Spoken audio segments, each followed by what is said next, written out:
Hello, my beautiful buds. Welcome back to my channel, Sprouts with Joy. My name is Joy, and if you like to talk about plants, you're in the right place. It is that time again. It is time to just talk about my favorite plants of this month of August. Why, hello there, buddy. My cat just walked in to pay me a visit, but he just opened up the door and I have to close it because background noise. And yes, my hair is short. I actually cut it myself for the first time. I haven't decided yet. I might add bangs, but I'm like a little bit nervous to do that, but we'll see. But okay, let's just dive right into my favorite plants of this month. Just plants that have been standing out to me that are, you know. All right, this right here is my Anthurium vitarifolium. On first glance, it's not like anything that impressive yet. These guys definitely have potential to have super long pendant shaped strappy leaves. And mine is still like a baby, but it's in my favorites this month because of this leaf in particular. It's not even fully grown yet. It's still hardening off, but I'm just so thrilled with it. It's so beautiful and long, and I'm so happy because if I'm being honest, when I first got this plant, I took it with me on the plane and it sustained some mechanical damage, which was like not great. Some of the leaves broke off, some of the leaves like tore. And this was the first leaf that came out in my care, which also clearly has like a rip in it.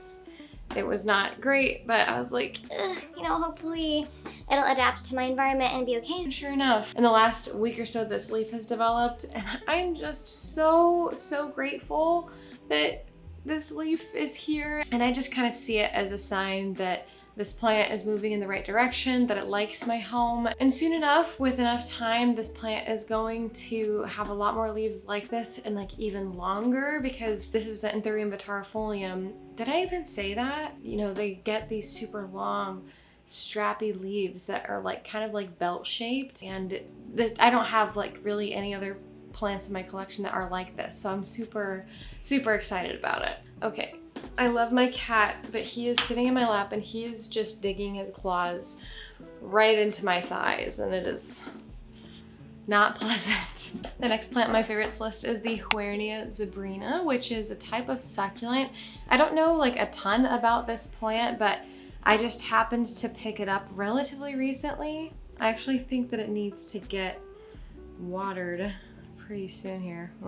I'm pretty sure I got this at Urban Planting Cleveland, which is like a fun plant shop that's kind of far-ish away from my house, but like it's always worth it. It has great vibes. But this plant has already grown a lot for me this summer, and it has all these little arms that are sprouting, and I think it's just the most adorable thing. Yeah, I'm looking at it and it definitely, I think, needs to be watered. Which it's nice. I don't know if it'll show up on camera, but basically it just is slightly more wrinkly than normal. And when you squish it, it kind of,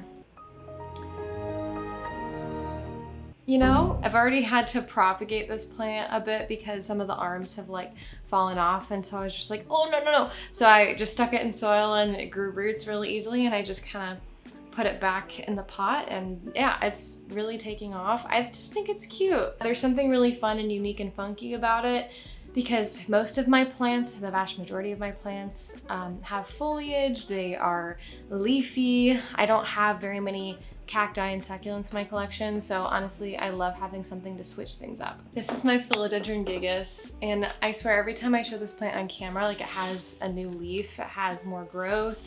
This is the newest leaf that it just came out with.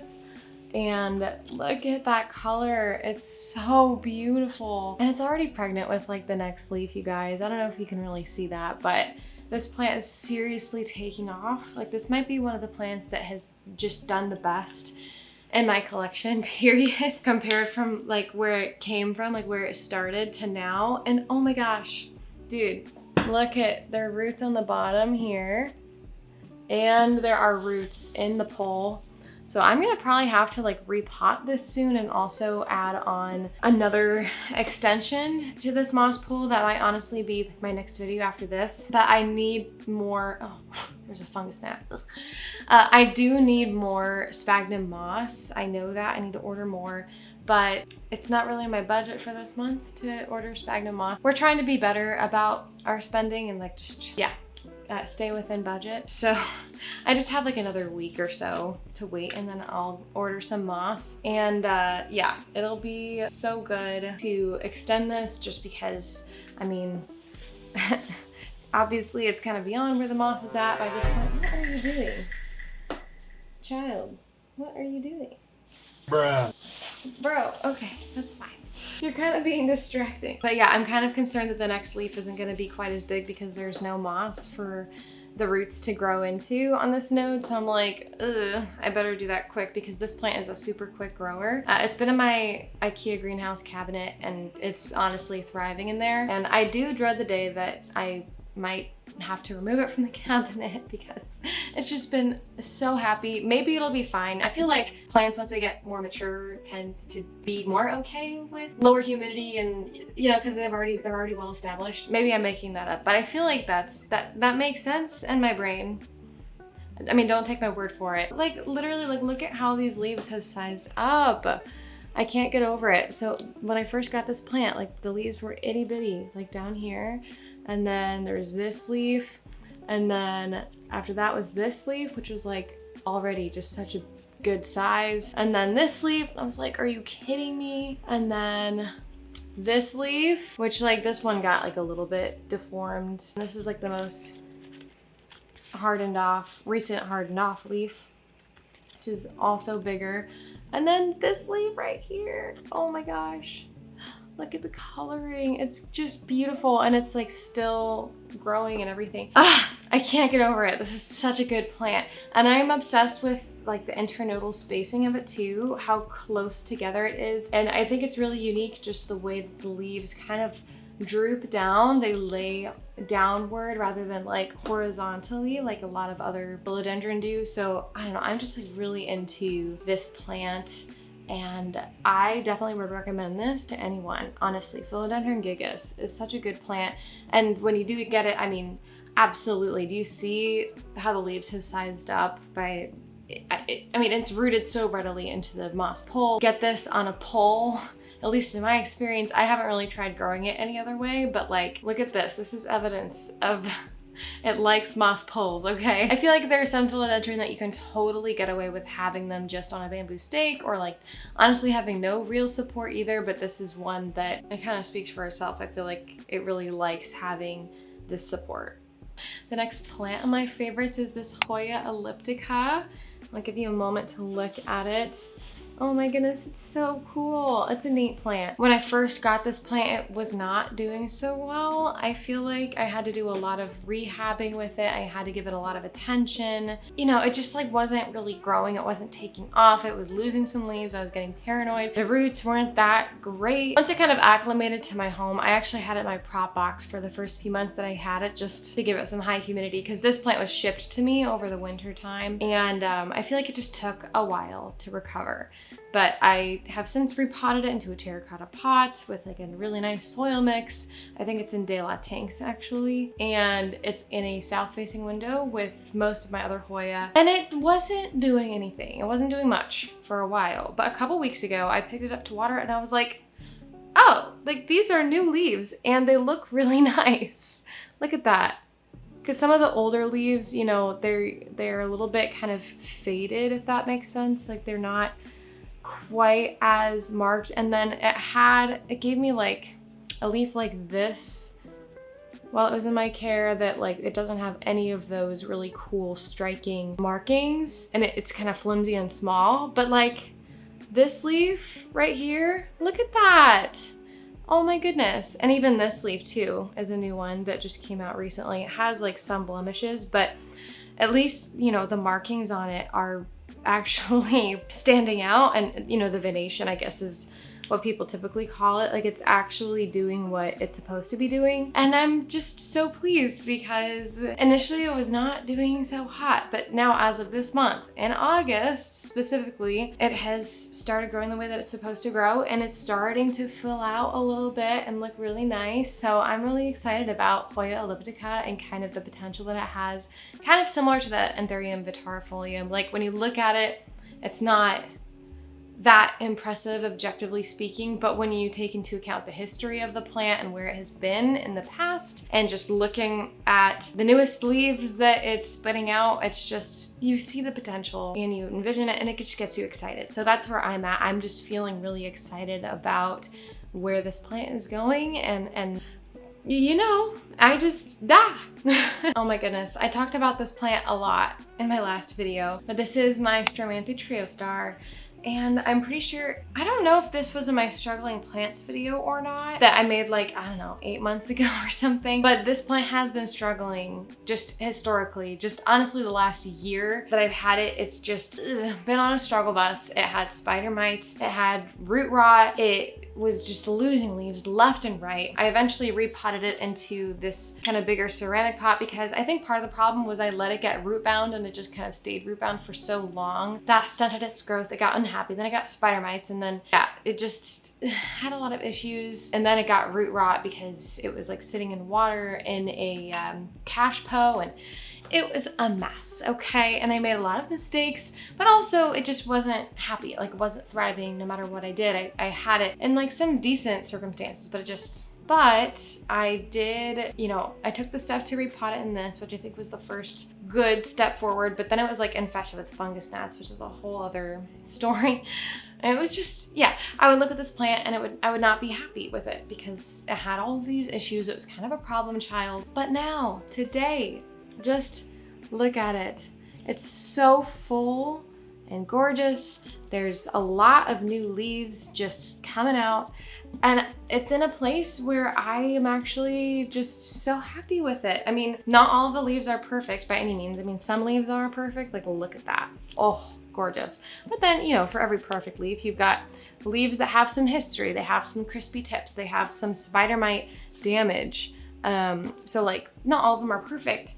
But, I mean, this plant does not have any pests anymore. It doesn't have fungus gnats or spider mites, and it seems to be thriving. And I think one actually really big piece of difference is that I have it living on top of my greenhouse cabinet with a grow light over top, and it just gets a ton of light, like so much light. I mean, I'm sure it gets well over 1,000-foot candles of light every day for like most of the day. I think that has made a massive difference for this plant because like, it's literally exploding with growth and it's so happy. And that just, it warms my heart when a plant goes from just not good to happy again. And actually I feel like a lot of the plants in my Marantesia collection specifically are taking off right now. I think last month I had my Calathea macroiana or Persia macroiana in my favorites video because it was kind of doing the same thing where it used to be on a struggle bus and now it's really, really happy. So I'm actually considering making like a Marantesia collection video where I talk about all the plants in my collection that are kind of in that prayer plants category, which would include Marantas, Calatheas, Gapertias, Stromanthes, Tenanthes. I actually have quite a few of them, believe it or not. Now that a lot of them are doing really well, I would love to feature them and maybe give some care tips as well. So I don't know, let me know if you're interested in that video because I think that would be an interesting video. And I love collection videos anyways, and I don't have like more than one stromanthe particularly, so it wouldn't be good for a genus thing, but like for the whole family, I mean, sure, why not? Okay, and the last plant on my favorites list is just my monstera constellation. I mean, who's gonna be surprised? I feel like if this plant is putting out new leaf, which it is, it's like, I have to include it on my favorites video. Come on, it's beautiful. And it really is a momentous occasion when my Thai constellation puts out a new leaf because that just like, that doesn't always happen. It's a little bit of a slower grower. And of course it's a variegated monstera. And so you're always wondering, okay, how many fenestrations is it gonna have? Is it, you know, how variegated is it gonna look? And you guys, okay, it has not hardened off yet. So the final version remains to be seen, but it has unfurled and look at that. Oh my gosh, dude, are you joking? I'm just like staring at it in the viewfinder and I'm gobsmacked by how absolutely gorgeous this is. This is like my first time actually really taking it in because I've like looked at it and been like, wow, this is beautiful, hence why it's my favorites, but like, This is my first time actually really staring at it. Hang on. Okay, that is a good looking leaf. Wow. And I mean, this plant has given me, it's thrown out quite a few nice leaves. Like this is a really nice one, and this is really nice. You know, and of course it's Thai constellation, so like it's very speckly, but like this one, there's something about it that's so balanced and beautiful, and it has a really nice number of fenestrations, and it's just like, look at that. Oh my gosh. Okay, sorry, wow.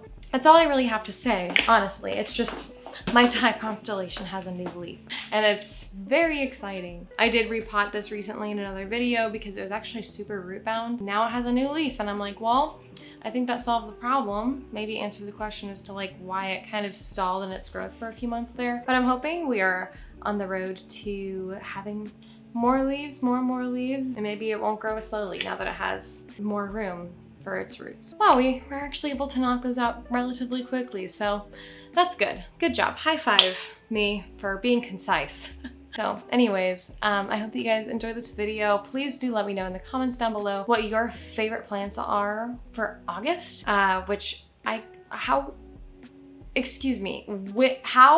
how are we almost to September? I'm not ready for the fall. I know a lot, okay, pause. Actually, new comment.